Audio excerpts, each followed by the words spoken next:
Hi, it's Steve. Today we'd like to show you how to change the lower rack roller kit on your dishwasher. It's a really easy repair.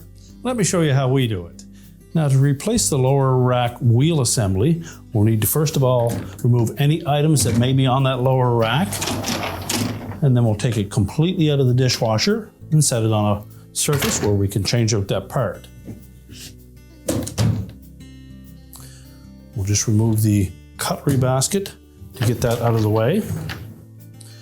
Now, the original rack rollers had both a left and a right hand version. The replacement assembly will fit either side.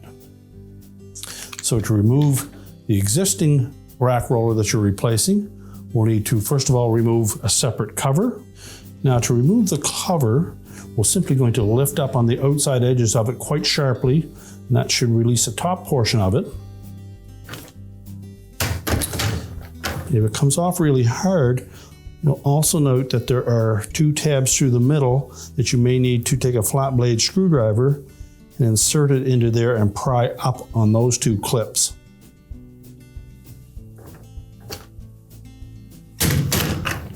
So we'll start with lifting the cover up first.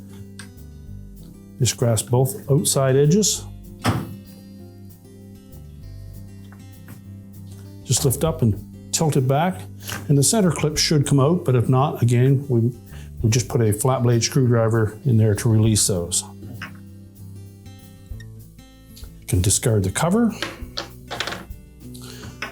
remove the wheels, discard those as well, and then we'll slide the old assembly completely off of the rack.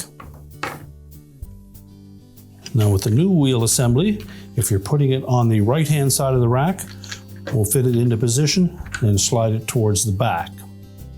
If we're installing it on the left side, we would put it into position and slide it towards the front. And there's a set of tabs there that will lock and hold it in place. So put it in position, line it up against the first horizontal wire on that lower rack, and then we're going to push it in the proper direction until it locks in place. And now we're ready to put the rack back in the dishwasher. So we'll open up the door, place the rack into position, push it all the way back in. We can close it up, and your repair is complete.